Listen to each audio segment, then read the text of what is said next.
showcasing local talent, professionals, and everyday people making Salt Lake City what it is today. It's time for another episode of the I Am Salt Lake podcast.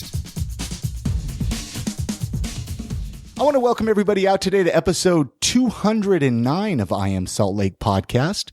I'm your host. My name's Chris Hollifield, joined by Chrissy Shelley today to help me introduce today's episode of the podcast. How you doing, Chrissy? I'm doing great. How you doing? I'm doing really good. Lots going on here in the I Am Salt Lake world. Today on episode 209, I sit down and chat with Pablo Blaqk, great local musician. I know you haven't even had an opportunity to listen to this interview that I did with him. I haven't. I've heard some of his music, though. Oh, my gosh. Brilliant. We're going to actually be playing one of the songs on this episode, so you're going to get a chance to taste some of his music, hear some of his music, I guess it would be through your ear holes, playing that in the interview. Fantastic story. We're going to be getting into that here in just a minute, but let's see what's going on. Hey, I shaved a few inches off my beard yesterday. I know Sure did. that shocked you a little bit. Like, chopped it in half. I posted a few pictures on Facebook, and it's kind of hard to tell in a few of Yeah. those pictures. It's not like I went crazy short In real with it. life, though, it was like, whoa. Yeah. That's a big difference. When I came back to the apartment here, you were like, what the heck? I thought you were going to cry. I was like, she's going to quit talking to me. She is not going to want to even be seen with me in I'm public. really shallow. I only go for long beards. Well, I had no idea what was going on, but yeah. So anyway, it was time. I was growing it for a year, and I was like, it's getting a little crazy, a little out of hand. So I wanted to tidy it up a little bit, and so that's new in the life of myself. Interview with Paul Duane came out midweek. Yes. Good interview. I know you enjoyed it. I enjoyed it a great deal. I recorded it last summer, and I was a little scared to share it with you. I was like, maybe I opened up a little much here. Which, no, I thought it was great. If you guys really want to get to know Chris, this is a fantastic thing to listen to. My kids liked it too, actually. How embarrassing. Why? It's not embarrassing. Yeah, I mean, it's nothing. I just opened up. Paul Duane, he had me relaxed. He gave me some tranquilizers. He's a before great the interview. He gave you some horse tranquilizers. No, he Paul. really did not. He did not. But paulduane.net is his website. But I'm going to put all the links for that episode under iamsaltlake.com/209 for this episode. Please go listen to it. I've gotten some great feedback.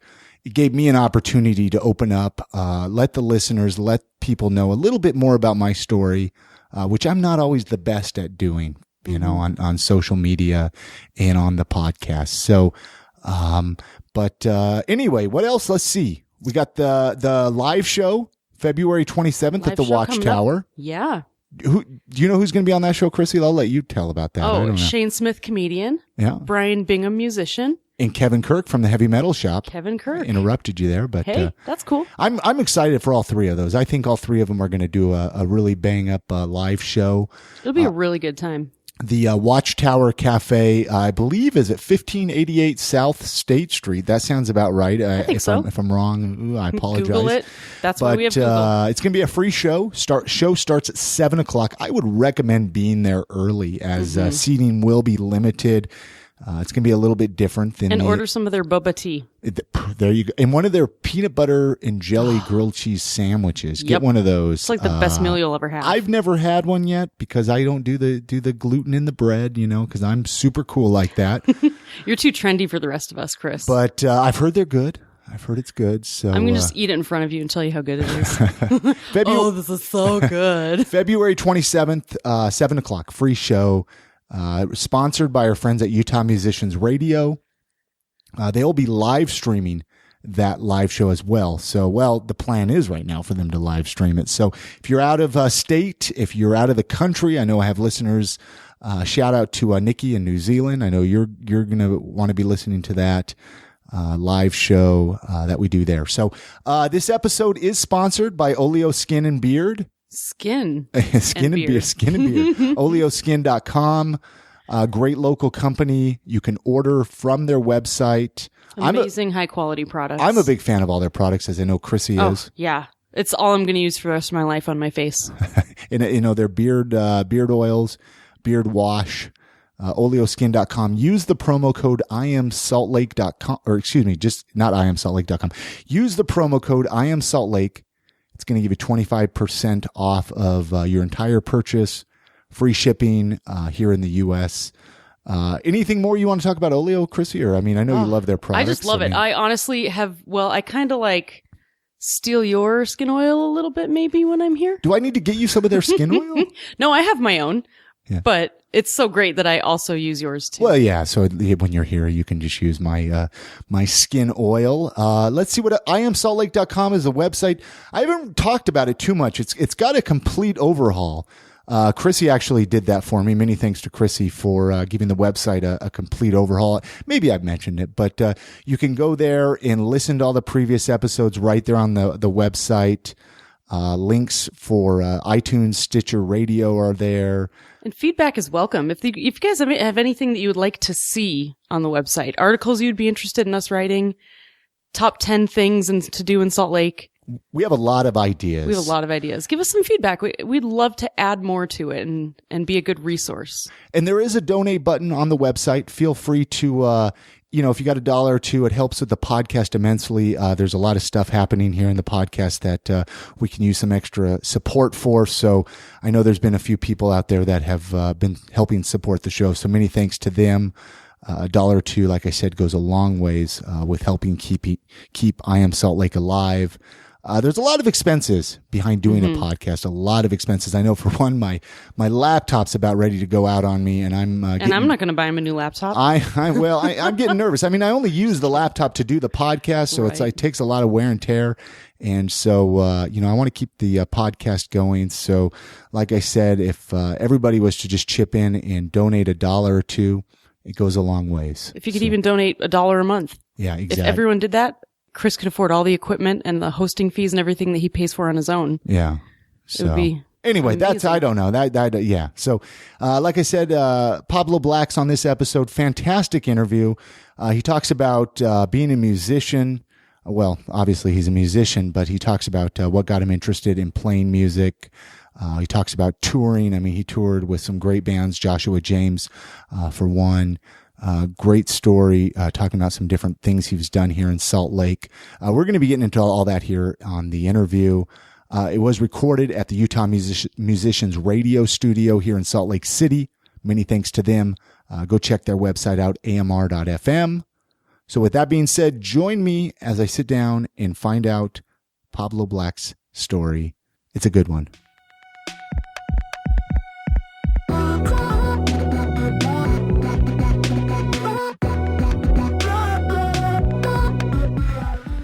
Where's home? Where'd you grow up at? Where do you like to call home? Home is where the heart is. That's what I always say. I actually do say that a lot because it's the easiest answer. But given our circumstance, I come from, my father was in the military, and I was born on an Air Force base in Albuquerque, New Mexico. Okay. Kirkland Air Force Base. So I was born there, lived there for about 9 months of my born life. And then we moved to, it's so spotty, man, just to think about where the next place was. I'm pretty sure it was like Germany for a little while. Oh, so wow. So we went out of because you're military. Yeah. My father was in the military. My parents both met. My mom was going to join the Air Force and then met my dad on base, and they fell in love and they had me. And then life hit them. And then they decided, my mom was like, all right, cool. You're going to do the job thing and, take care of us. I won't join, Sure. And we kind of went off from there. Big family or small, just me and my sister. I have one younger sister. She's a year younger. You're pretty close? Really close. Yeah. Yeah. We're really close. There was a moment there when we were younger where we fought a lot. Well, sure, man. I think all siblings do when they're younger. Yeah, we played the role. So let's venture into Utah. Like how long have you been in Salt Lake or Utah, or what brought you to Utah? Was it family here or? Family, big deal. Yeah. I hadn't met my dad's side of the family until I was about 12 years old. Because of the traveling, we moved here from Miami. My grandfather was ill, And that was the big reason why. I had met my grandfather. My dad wanted me to meet him and meet my grandma. He realized that the clock was running down. He lived so fast and had so many things going on, in his life. Had kids, was in the military, got a job, and at the time, my parents, they're from Cuba. My mom's from Matanza, my dad's from Havana. So after the revolution, after Castro, they moved to Puerto Rico, and he, at some point, was one of 9 children. He ran away from home. Really? I mean, he didn't run away, but he got in a fight with his dad, and he was like, fuck this. And, he moved to Miami and had a flat with like 6 other guys, and he was a bouncer at a nightclub. And so he never really, after he was 18, that was the time he moved away, he stopped really having a relationship with his family. I mean, they stayed in contact over the phone and things like that, but he just had a whole life. 20 years went by, and he realized, wow, my dad's sick, Sure. He slowed it down. It's like, we need to move the family, So my father bought their house and helped my grandfather consolidate. Yeah, here in Utah, in Orem, Utah. So you moved to the cherry fields. So wait, you Orem, moved to Utah County? Yeah, that's what I moved there when I was 16. Yeah, from California. There it is. So I wonder if we have similar friends, maybe. Possibly. Did you know Blake Donner? Did you know Blake Donner? I don't know if I know the Fulmers. Okay, Blake Donner was just an old friend of mine from down in Provo. I didn't. If I saw his face, I might have ran into him because it was he played in hardcore bands and I hung out with that scene too. I didn't necessarily play. I mean, I didn't even play music until I was like 8. I didn't get into music until I was like 17 or 18, but I hung out with so many different people. Like, sure. Huge group. Well, let's get into that music. How old were you when you started playing music or your first instrument, or what is your first instrument? Do you just play the guitar or what? Yeah, my first instrument was being a pain in the ass. The kazoo, right? Man. Yeah, the kazoo. Yeah, lots of noise. I actually, this is kind of well documented. I wanted to buy a shotgun because my aunts married 2 brothers on my dad's side. Yeah, and they're like brother were out there. They play the songs, they do the whole get up, Yeah, and we spent a lot of time with them here. We have a big family here, and they take us out and go shooting all the time, and clay, just the clay pigeon to shoot up the side of the mountain. Just the stuff you do when you're a kid and you grow around, guns in a safe way. Yeah. And they're really responsible, like ex-military, like they get it. And so I wanted to buy a shotgun because I wanted to shoot clay pigeon shells. And, my father, he didn't want that around the house. So I saved up all this money regardless. And I said, look, I'm serious. I want to buy this.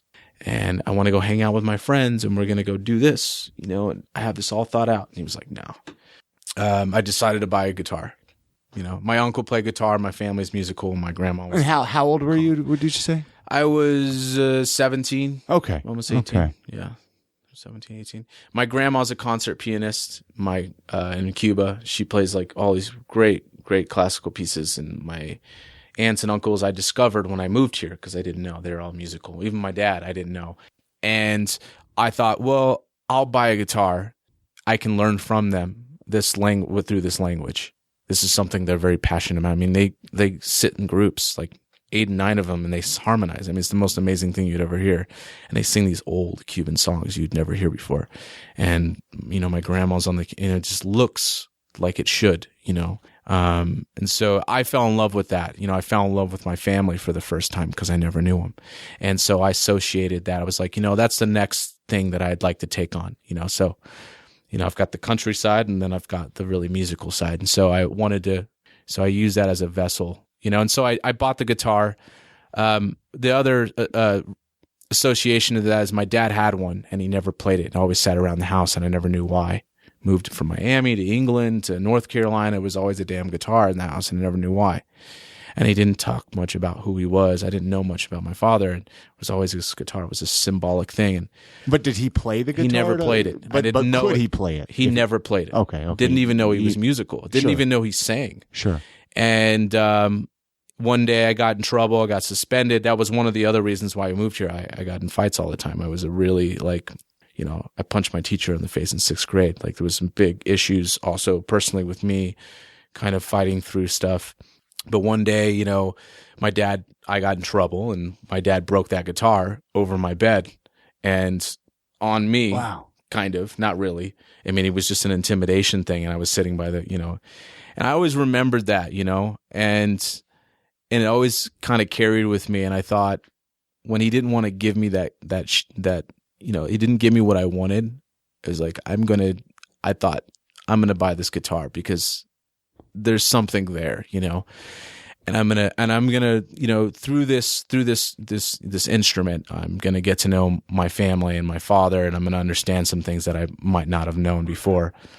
So were you self-taught then, or did you teach, teach yourself lessons? Taught myself. Yeah, I just locked myself in the room. Have you ever taken lessons? No. Wow. Yeah. I'm always impressed by that, with people that are able to do that and just pick up an instrument. They have the passion, they have the drive, right, to just do it. I took lessons and I still can't do it, you know? Well, it's like you know, they throw us in we get thrown in the tank. We do the best when we have to fight for something we really want, right? I mean, it's like like becoming, you know, starting your own podcast, right? It's like you have to find, you're going to become amazing. You already are amazing at what you do because you have to fight every inch. So I always like it a little harder because I always discover more about myself and learn more about what I have inside of me that can get me where I need to go. And yeah, that's. So have you played in any bands, or always just solo, or what? I tried the band thing. I did. Really? I played solo for the majority of the time just because people had a hard time playing. I could never play on tempo. I always just improvised songs and made them up. I'd go to open mics and just make shit up. And does that drive most people crazy? Well, when you're trying to play in a band, it's really tough because people want you to stay in the measure, you know, and they want to know when the song's going to shift. Sure. So I mean, once I realized that, I was like, all right, let me get to that point. And when I got myself to that point, I joined a band. But the politics, man, it's the really hard thing. Everyone has now a concept of what they want to be a rock star, you know, and it's really like there's all these like things you have to do. You know, you have to start a band and you have to have some crazy name, and you have to have a drummer and a bass player and a guitar player. There's always traditional thoughts. And I just don't think a lot of artists know, you know, what it, you know, what they're getting themselves into, right? When we buy into, because I went through and I started a band, and everyone wants to go their own way. They want to do their own thing. They want to play a different that extra dream riff. and a different they have vision. a different dream and vision. It's like being in a relationship. You see it one way and they see it another way, and they never tell you until they're gone, you know, or they take something from you, or, you know, and so, you know, sleeping with a neighbor, you know, it's just like, that's what I found it to be. It was always, it was hard to get everyone on the same page. And when you finally did, it only lasted for a moment. And you're always living in that fleeting moment and hoping it would go back to there, and it was just hard to really be constructive and really channel how I felt and put that on the table without feeling like it was being dissected. Yeah. And that's just me personally. Some people, they work well in that environment, you know, and they're able to process through it, and it pushes them. You have to find the right people regardless. And I just thought, man, risk management, you know, it's hard to find the right people right now. I live in Orem. That had nothing to do with it, but it was hard for me to culturally connect, and write about stuff.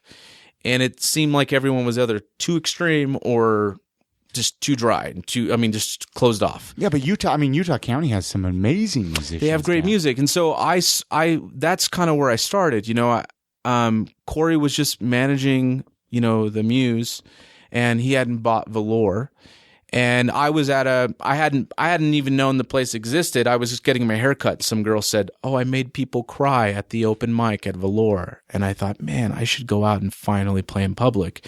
This girl made people cry. She seemed so, I remember how I felt. I was like, she seems very vain and naive. If she could make someone cry, I had this really just boastful feeling. Like, if she can do it, I can do it. You know, it was like that moment. But I was more curious than anything. And she told me where it was, Muse, and I went to Muse, and I met Corey, and I was basically a staple there for like 3 years. He bought the building next door, opened Velour, and then we all hung out, like all the guys, like, you know, Tyler from Neon Trees, you know, Joshua James, you know, like all the bands, you know, all those guys. We used to hang out every single day and figure out what we were going to do. Were you next day. playing music together? We weren't necessarily playing music. I mean, we were playing open mics together. I mean, we were playing together, right? But we were hanging out in the green room in the back, jamming out, joking around. You know? That was a lot of the time spent with each other, and then just running into each other, you know, and hanging out, you know. Yeah, but even just being able to bounce music off of each other, and hey, what do you think of this? And what do you think of this? Yeah, it was really exciting. Man. It really was for me, just not having an outlet, and then discovering this guitar through such a kind of adverse way, and finding. How long ago was this? Just for a time frame of some. This was probably, I mean, about a year after I started playing guitar. I was probably like 19. Okay. Yeah, okay. I was probably like 18, 19 years old. And so I did that every day. And Corey kind of had made a joke. He's like, you know, you're the king of open mic, because I was there every Tuesday for like 2 or 3 years. And that was, and I got to know all those guys, and you know, so basically it sounds like, I mean, open mic. I mean, we're actually chatting about that before we hit record. That's right, with John. Doing an open mic. I mean, that's a really good place for even musicians to go if you're just looking for some people to jam with. If you're just looking somewhere to play, getting out of your basement. I mean, that's that's go it. Look up where some open mics are in your town, I guess. That's exactly what you said. If you're looking for a place to, you know, explore, to challenge yourself, you know, to grow, step outside your comfort zone. Open mics are a really good place for musicians, or, you know, your friend's house. Was that tough though for you to put yourself out there in front of people though at first, like with your music, and get judged and be like, oh, are they going to like it? Are they going to make fun of me? Yeah, it was. I actually, one thing people don't know about me, I was really quiet growing up, never talked. And I used to break out knives. Really? I got so nervous. I got so nervous, man. I was so nervous around people, and I would just bottle it up, and it came out in this gnarly way. But yeah, it took me a while, man. I closed my eyes. I still do that, actually. It's kind of a habit now, but I would close my eyes. I would almost pass out on stage. I have this really big voice, and I'd just let it rip. And I didn't know where I was going with the song. You know, a lot of really well-trained, you know, musicians they'll, you know, and I've learned now, but you learn when to breathe, you know, and you know where the song's going, and when I was just wild. I was like that crazy person having sex. You're just like, whoa, what's happening? But I was so passionate. Everyone took to me, you know, they took to me. They're like, that guy's being real, you know, he might be wild, but he totally gets it. And he's pushing himself. And so, that was kind of, I was always very nervous. It was life and death, but I loved that. It was an adrenaline rush. Do you still get nervous on stage? Yeah, all the time. But that's good though, man. It keeps you alive, and it keeps you I don't ever want to not feel that way. Because if you get too relaxed, and you might get sloppy, right? You get sloppy, yeah. You get sloppy, and you just don't. I think you just don't grow. You don't incubate, man. You don't ask questions. You just become stagnant. Yeah. So you have a few releases out, or one release, or what's your music catalog like? I mean, you have some different stuff out there. I have a record out, and then I have another one that's released to my Kickstarter backers. I did a Kickstarter launch about 1.5 years ago. We raised about $24,000. Nice. Yeah, and I think it's the most ever raised for a local musician in Utah. And we did it over a month. And yeah, I mean, it was, we had contributors from all around the world.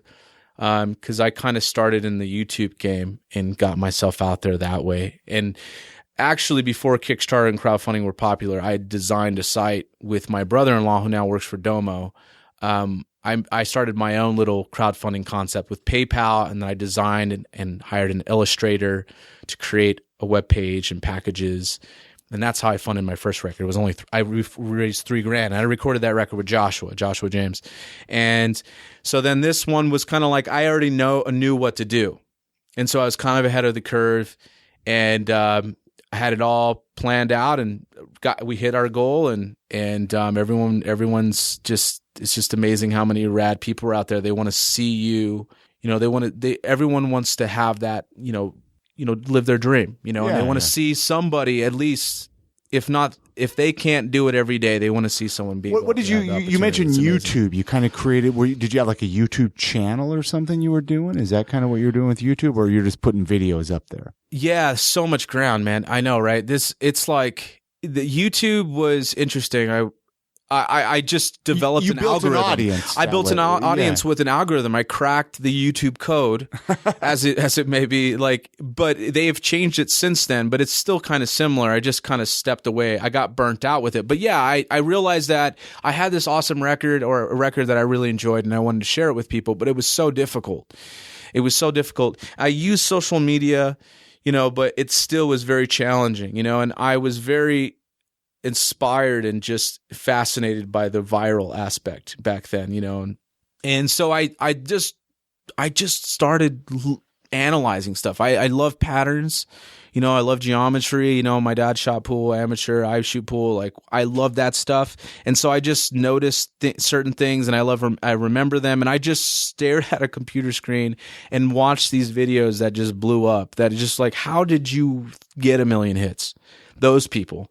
And I realized there were a couple set things on how to do it. And I was dating my girlfriend Michelle at the time, and we were living out of her camper that she bought in frigid ass cold. And I would wake up every morning at 7, I'd drive her to work, and I would just sit there and I would wonder what I was going to do with my music, how I was going to get it out. And it just hit me one day, and I noticed something, and I repeated it. And I noticed that it was like 500 hits today, and then I took that and like doubled it. I did it 3 times, over, and I noticed that went up, and I got it to the point where I was doing like 70,000 hits, on one of your videos, on a month on 3. I had like 3 or 4 of them in total. Wow. And I mean, if I stopped doing it after, man, I traveled the country, played all these private events, like made really good money. I was probably making a couple grand off my first record, just 10 songs digitally. iTunes was taking 30%, I was taking 70%. That's how, like, it was just like that. I created discovery for these people, and I learned how to target around the world, and I could get people to come in and like the video, and I knew where my audience was, and I got it down so well where, I mean, if you look at the videos I have up, it's just there aren't any dislikes because I knew how to target. So yeah, I just took that and I ran with it, but I burnt myself out, man. But so you don't do that anymore? Then? Not anymore, because I just sat behind a computer all day, just working the system and hustling. So you were becoming maybe unhappy. I was very unhappy. Yeah, you weren't enjoying it. I just didn't find the joy in it anymore, and I tried to bring somebody else to do it, and they don't want to do someone else's work, and I couldn't pay them enough, and the algorithm was a viral thing. You had to continually do it. Otherwise, it would fall apart and you'd have to start again. So it was just this type of concept where if you didn't continue it, then you'd have to start from the beginning again. So I would get it revving, and that's when you get the income going. And it was hard for someone to really understand it or to want to do it. There were so many challenges. It was so difficult for them to navigate when YouTube didn't allow you to do this. So it was these little mechanisms that YouTube had, these safety mechanisms, and I knew instantly how to use them to bypass them. But you said that they're not that way anymore? They're not that completely that way. Sure. So, I mean, if I would have continued to do it, the reason why I'm not doing it right now is because now I'm into so many other projects, my life is like... Which I want to get into, obviously. Right. But yeah. But that's what happened. I went on a tour, with Joshua, and did some really badass tours with some really cool bands, like all over the U.S., the world. Nationally, nationally. Yeah, we did some shows together, and how was that? Did you enjoy it? That was fun. Yeah. In fact, I just got a text message from Chris and Katie Warren, who we did a tour with Third Eye Blind for like a month and a half, and I was hanging out. I was dating Steven, this lead singer's, I don't know. I just started dating his assistant, and we all became really good friends through it. Like, we'd all go hang out on the tour bus, and Joshua, like, I got, I kind of was the guy that made everything easier for everybody, and I was socially, inept, and that was fun because I got to travel and hang out with be around these really successful people. So it was getting you, like, that was driving you to create and want to do more. And want to do more, exactly. And I just wanted to be more around people. I didn't want to I was like, I need to study. It was like studying people. I got to see what that guy was doing, just the way he was wrapping his cordage, just there's a proper way of doing that. It's just like everything, the way people were communicating with each other on these huge productions to get things done. Yeah. And to see the guy, we call her T-Pain, Teresa Murray, dude. To see her just like whip whip it, dude, and everyone just, just gets to work, just to see how that whole thing plays out. And I've incorporated that into some of these other projects, just seeing how the infrastructure, how that works. Let's play a song. I want to play one of your songs on the podcast here, and then when we get back from it, let's talk about some of these other projects that you have going on. Okay. I don't know. Is there a song off the top of your head that you want to that you think would be really cool to play here? Yeah. I have this song I wrote called Isabella, and it's one of the singles off the record, and it's about a pirate lost at sea. It's like captain of a mercenary ship in between two wars. It's kind of cool. Kind of wrote the concept to encapsulate kind of having to embrace your sin just before you die. And I do it in an imaginary way where it's this captain, and his crew they create mutiny on the ship, and he buries himself. They poison him with his wine, and he buries himself in the belly of the ship with the doctor. And he writes a confession letter to anybody, as God, whoever's out there, his family, his loved ones. So this song, it's called Isabella. Yeah, cool. We'll play that. We'll come back and chat with you some more. So hang tight.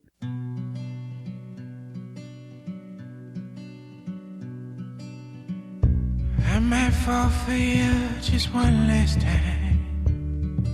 Brings me to tears, waves crashing. The circus at sea has been killing me. Thieves, sinners without belief or decree. The crew has poisoned my wine, good doctors, it's real. Dying of a broken heart, screaming wars is love. If you wanted war, what are we dying for? Cut the strings that hold my body so straight. Follow me into the other side of fear. And God, may you carry me. Doctors say the best parts of me. For my son, more whiskey for the pain. Loving sister, you have mother's eyes, and I could never lie to them. Father, with this blood I've paid the price of being free. Screaming why, oh why? If you wanted war, what are we dying for? Cut the strings that hold your body so straight. Follow me to the other side of fear. Love, don't abandon me.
I want to actually, just a second, if you're down to talk about, you were part or you organized the Green City Music Fest. Do you want to talk about that at all? Yeah, that would be awesome. Yeah, well, let's talk. What is Yes. it for people listening that because I'm not really super familiar with it.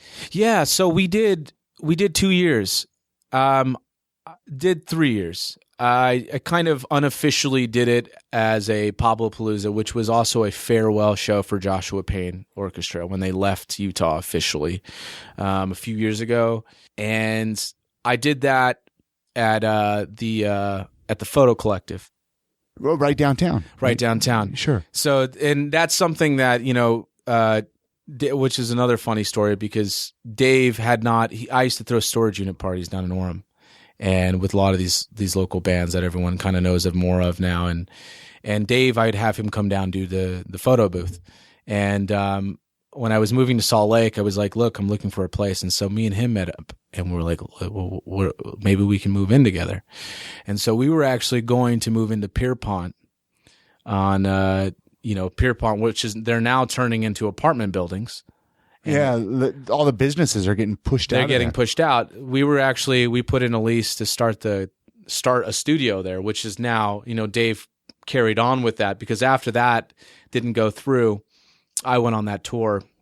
That was kind of a process, that Third Eye Blind tour. It was kind of stitched right through that. And he ended up going and finding that building and starting that. So we've always had a relationship, and I've always done events, it's always been a part. I threw a party at some BYU approved building down in Provo with, my friend McKay Stevens, who writes for Cascade, and like a few other bands, and people were drinking in the bathroom, and it was hilarious. And we raised money. I organized it to raise money for Haiti when they had the earthquake. And so I kind of always have had this flair to bring people together, because it was so empowering for me when I was around my family. It all comes down to a lot of those simple things. But I met, I was like, yo, man, I've got this event in mind, and Joshua is, he wants to go. So he's taking off, I want to incorporate it and help launch some concepts, I have in the works. And so I approached him. I was like, yeah, let's do it, and he at the time was thinking about doing an artist series. And so I helped book, a couple of his first artists it was called like the Dark Room series or something. So I helped book, Joshua and we brought in like cameras and stuff. And I was like, yeah, man, take the footage, and so we that was the first kind of Green City event was Pablo Palooza, but it was a Joshua Payne farewell. But that was like, I brought in all these sponsors, we got a Sony artist flew out from LA, like I just had this really rad little spot. Yeah, we had a masseuse there. Yeah, it was cool, man. It was really cool. And then we did it the next year at the Salt Lake Hardware Building. And at the time I was helping out with the TED Talks, the TEDx events. I was on a board for a nonprofit. And they were organizing like the second or third. They hadn't done it in a while. And I, at the same time, was throwing the second year for the festival. And I incorporated the building that I found, the Salt Lake Hardware Building, as the after party for the TEDx Talks. And so I also did a fundraiser during that second year of the festival for them to help raise funds. They ended up hosting it at the Leonardo. And that was at the Hardware Building. We had probably... it went from a few bands the first year, like 4 or 5 bands, to about 15. And we had Joshua James came and played. We had, Midas Well from The Voice, and a bunch of just different, friends have done well.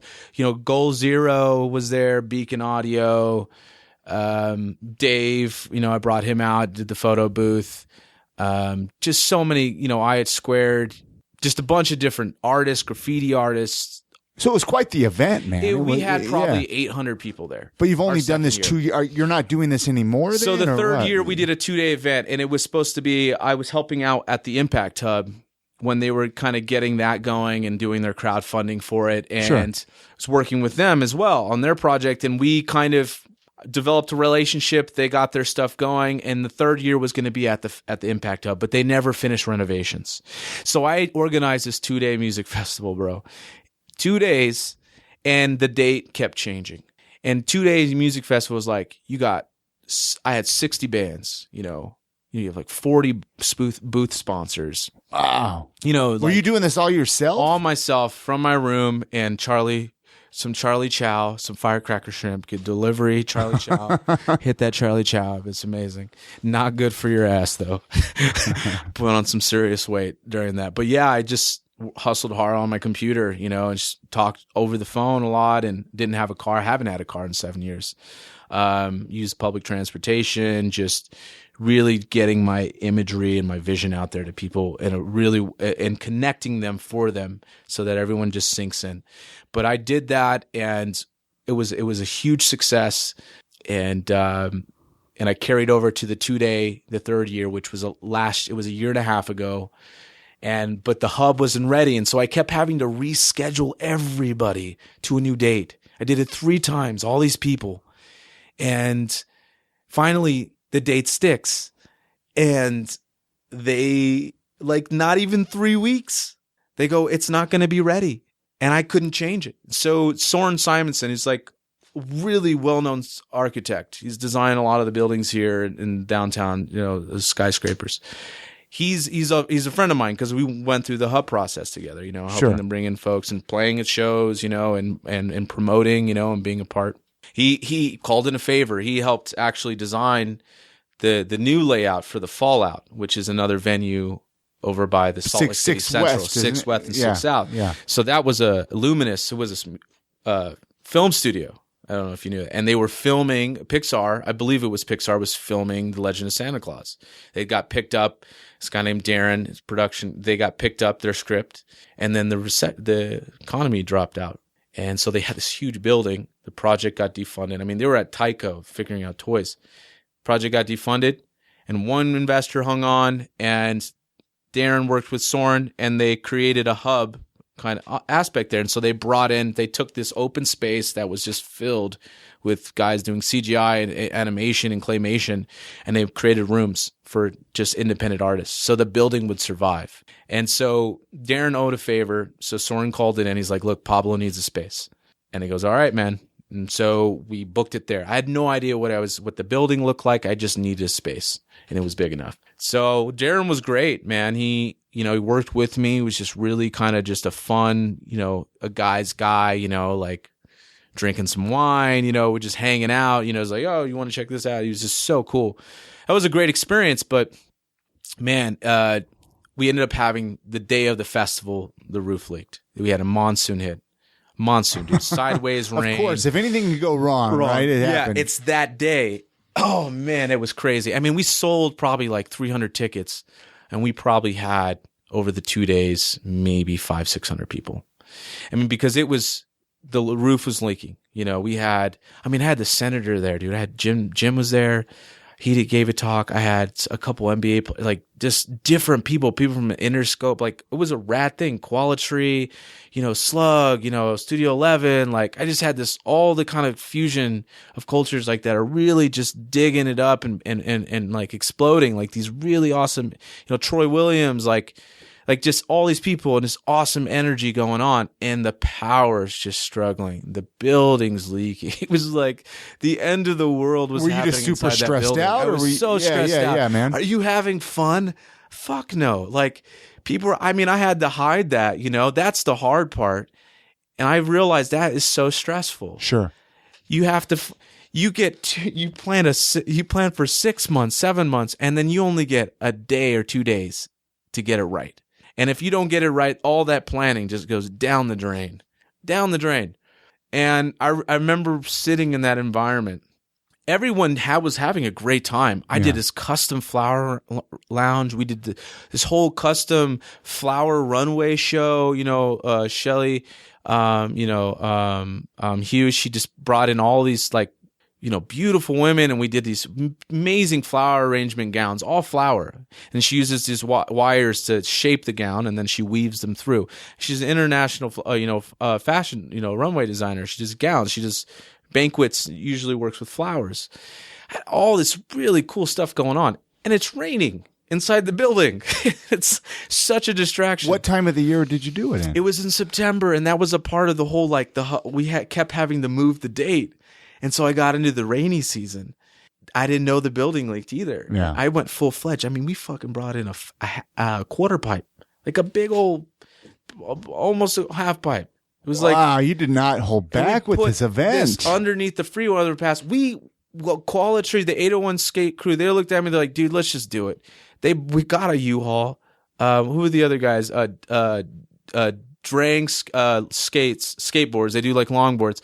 They're like, oh, we've got a U-Haul. We'll go pick up the ramp. We'll drop it off. We'll put it. And I'm like, yeah, let's just put it right underneath the freeway. Have you been there? Yeah, no, I know exactly where you're at. We do floodlights. We put the two, the U-Hauls to block the wind because it was gusting. It was like sideways rain, and we filmed it. We just like, fuck it. I filmed the whole thing, and I haven't put together the promo piece for it, and I need to. But it was it was so stressful. I wanted to die. I wanted to like light myself on fire.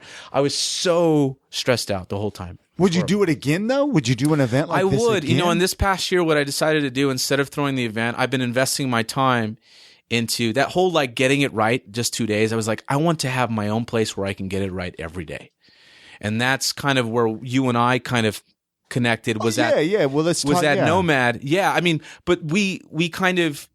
I decided to focus on Nomad, which we'll talk about that. But I decided I'm going to sponsor events with Green City. I'm going to bring out artists. So we did like the second Bernie Sanders rally, and we did it at the Hub. I met this girl on Tinder. Her name's Sarah Scott. She's actually at the studio right now. They're having dinner. I'm having my first like Nomad team dinner, and I was like, I'm doing the Chris Holyfield show. That's not changing. I will be. So I met Sarah on Tinder. We swiped. We went out to lunch. She's super cool, and we're just like, yeah, it's just fun to meet people because we use it. So I just swipe right the whole time, and I meet like for my festival. I met a Comic-Con artist, 2 of them. We didn't sleep with each other. We didn't do it. We just went and got coffee, and I was like, I really like your art. Sure. That's it. And so I met Sarah this way, and Sarah ended up, she's like one of the head organizers for the Bernie Sanders campaign, and they were just starting their rallies, their events, I should say, and their campaigning. And they didn't have an event. They had Tim DeChristopher, who did, he's Bitter Number, what's the documentary? Oh, the guy who like bid up the land. They call him Bitter Number something, man. Bitter Number 70 or something. He was a college student, and he had a huge. I know who you're talking, and I'm sure you know people, what I'm talking about. Yeah, I do. Let's assume. So she's like, she's like, I have Tim, and she hits me up a week later, and she's like, I don't have a venue for this place, and I go, let me see what I can do. And so I literally within 3 days I found, the Impact Hub. I know, Dustin and Soren. I'm like, hey, man, I have this event. And they're like, yeah, we'll do it. So that's how I met Sarah. She, we sponsored, Green City sponsored that event. And so I've been sponsoring these events. So we're doing the Bernie Sanders rally at Kilby Court. And it's now, it's on the Bernie Sanders huge, campaign thing. They're like, hey, come out and support. People are going to be here. So we did like a little, like I'm going to play, there's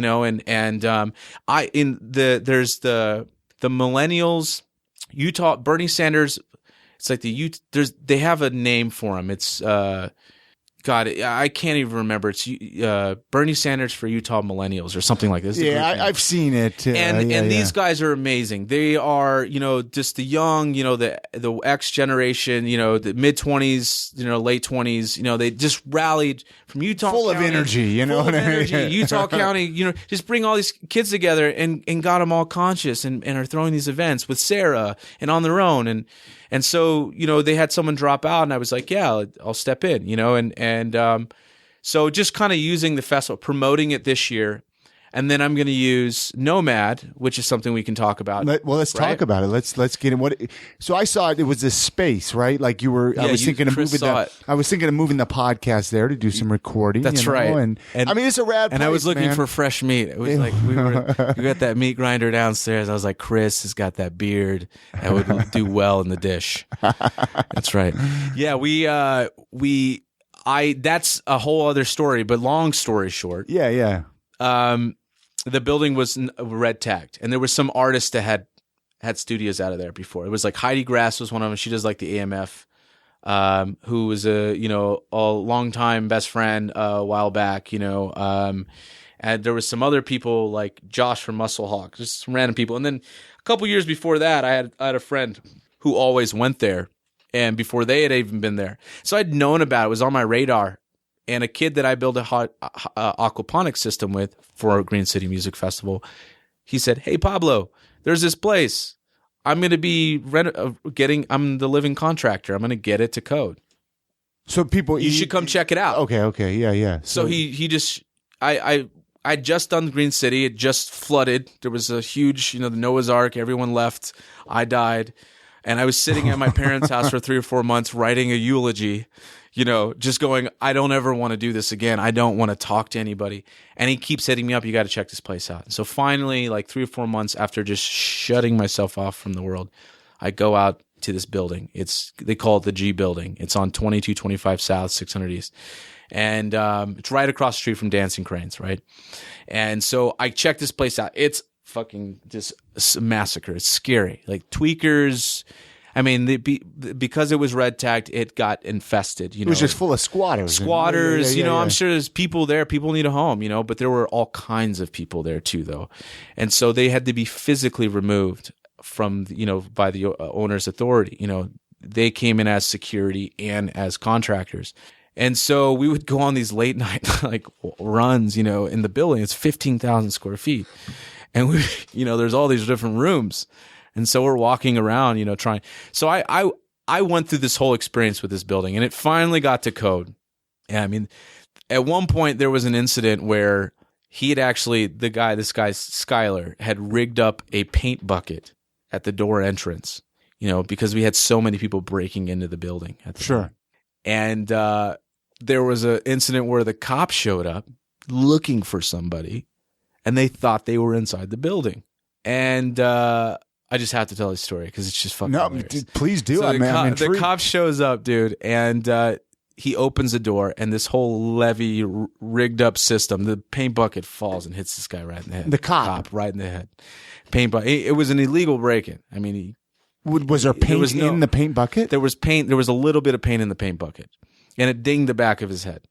And so did he get all pissed off? They got pissed off, and they had cameras there. I was just a guest, and they're telling me this story. This happened the other night, and I'm like, oh my God, this is crazy. But they had it all on camera. The cops found the cameras, and they took them, as evidence, And anyways, everything kind of got dropped, because it was a wrongful entry, and but they never gave the footage back. But there was just that type of you never knew what was going to happen. You might find somebody squatting. So this place is now completely different. Building got to code. I took over a master lease. It's pretty much operating now the upstairs and downstairs. Now you haven't been there, but it's almost like our space is it looks pretty good. I mean, it looks pretty good. And so we now have, it's all leased out. We have tenants there operating every day. We did an editorial for Beauty Boutique. We did one for some big YouTube channel in LA that flew out. We were just constant. We did a bunch of portraits for actors and stuff like that today. And then I'm building a door. But it's still in the renovation process, but it's happening. Now, the walls are white. There was a room that was, I don't know if you remember, it had pink floors, blue walls. It was a while ago. We didn't have a furnace. I got a furnace in there. Now it's 70 degrees in there. When I step in there, it'll be fine. So I bet you that was a headache, though, to put that whole place together, though. It was. You go through the festival, you got all the headaches from the first, and then you go to put one of these places together. But now I get every day to get it right. That's the thing, is that every day I get to enjoy it. So what kind of, you want to put some events on there? You want to put some bands, right? We want to do socials, man. I want to do I'm in, man. Let's do it. We want to do the guest podcast there with you, Chris, and anybody, we want to do collaborative kind of mind, like conscious thinking type of events. So lounge, not really DJ like big thumping experience, but food. We want to mix it with food, have some cinema. We have a cinema room.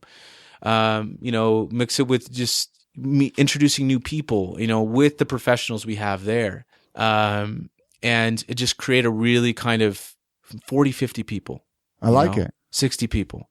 And where you can talk to people. You don't feel overwhelmed. And you can float in a room, and it's not too big where you feel pushed out. and it's not too small where you feel like everyone's looking at you. Sure.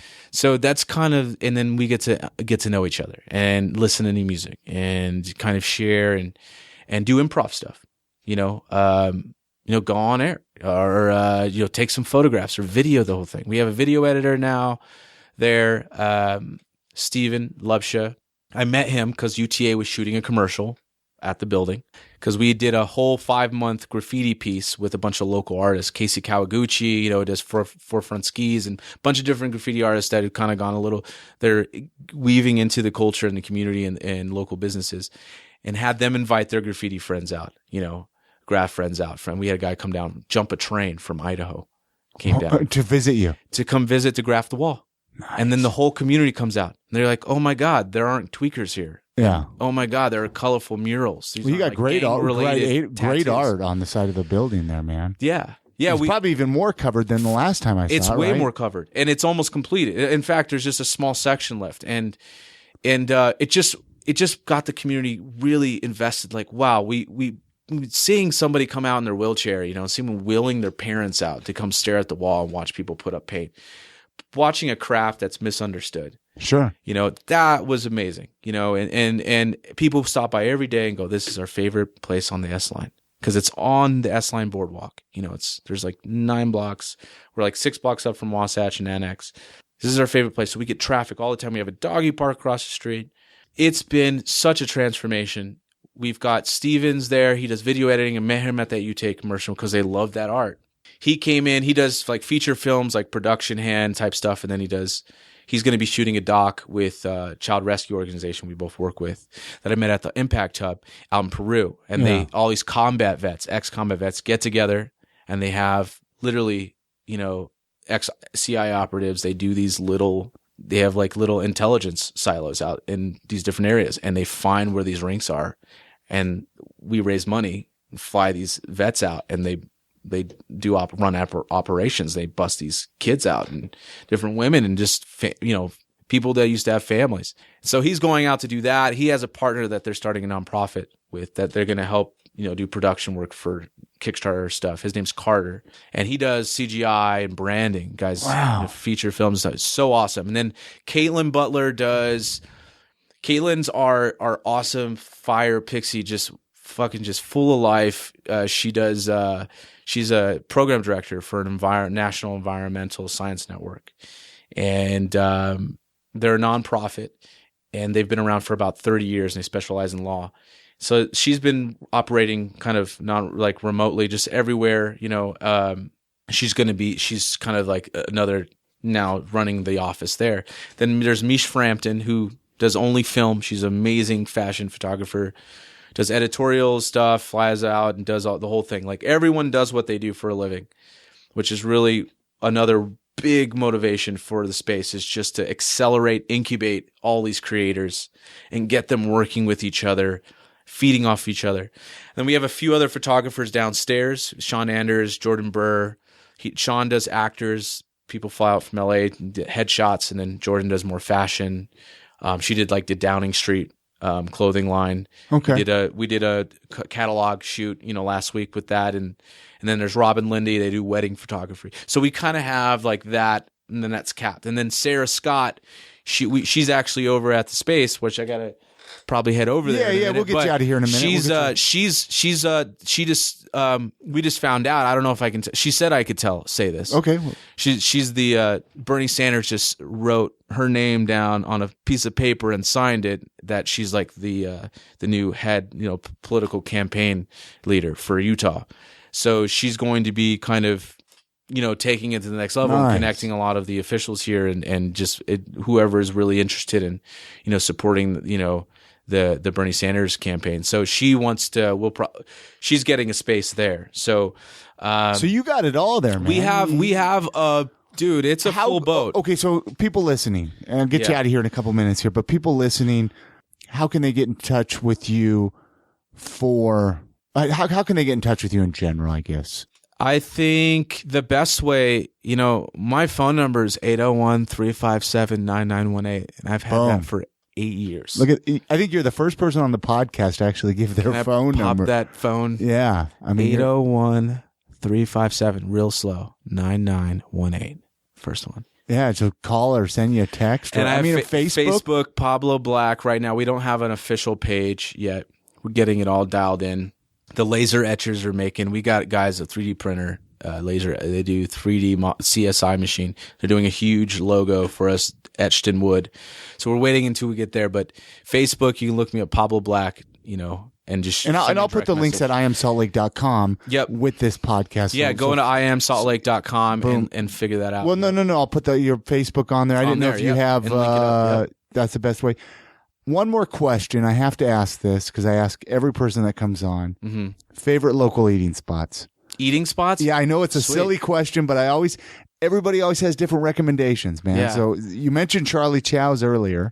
Yeah, that was when I was struggling emotionally. That was during the old festival. Yeah, sure. During days, currently, I've been going because Dancing Cranes across the street. My friend Lindsay does the dishes. She creates the dishes there. There's this thing called it's a terra sourdough meal, and it's amazing. It's like these huge mushrooms and on a sourdough, and it's all these different veggies, and there's this nice pesto sauce, and it's just amazing. If I go to Dancing Cranes and get that, I think it's pretty on point, and their coffee's incredible. They have like 3 different types of chai. Awesome. I'm a chai man, so Yeah, they have like a caffeinated, non-caffeinated, and like a banana chai is amazing. Another place. What if any came to your head, you know what I mean? It's just a fun question, to kind of keep local business going here, I think where else do I've been like the guy. I've usually just go there these days. Honestly, that's pretty much my go. I mean, the other places like I love what's that place called? They've got the it's over by it's the little blue. It's next to the ballet, the new. Oh, Blue Plate? No, not Blue Plate. That's interesting stuff. They give you a lot, I guess. They charge a lot. But there's a place called it's that cute little quaint place. It's blue in the front, and it's on Main Street. Oh, downtown. Yeah, what's Eva's Bakery? Eva's Bakery. There we go. I like that. My friend's the pastry chef there, and they always hook me up. So I like it. Thanks. I've enjoyed chatting with you. Anything else you want to mention? Anything else you want to chat before I let you go? I love to get down with the Chris Holyfield. All right, that's going to do it. Many thanks goes out to Pablo Blaqk. Great story, great interview. I'm eager for you to listen to this interview that I did, Chrissy. I'm going to be listening to it tomorrow at work. Oh, well, there you go. Or as soon as you guys are listening to it. Yeah. We'll all listen at the same time. All of the show notes, iamsaltlake.com/209 for episode 209. Go there, connect with him. I'm also going to put the link for the interview I was on with Paul Duane. Go listen to that. I'd love to know your feedback on that as well. My email is chris@iamsaltlake.com. If you know anybody who would like to come on an episode of the podcast, feel free to drop me an email as well. The podcast is always looking for sponsors for any episodes of the podcast or any of the live shows that we're doing. So if you have any interest in that, feel free to reach out as well. Anything else, Chrissy? How can people get a hold of you? What's the best way to? Actually, probably just connect on Facebook. Chrissy Shelley. There you go. And Chrissy Shelley on Facebook.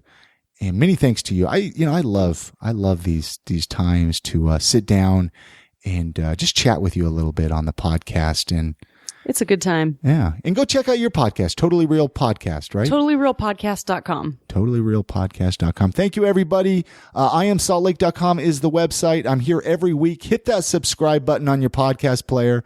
I got a free episode coming right there each and every week. You can hear stories. You can hear the conversations that I have with people here in Salt Lake and find out their story. I'm enjoying this. I'd love your feedback, though. I'd love to know your thoughts. Until next week, you guys get out and enjoy the city and love it.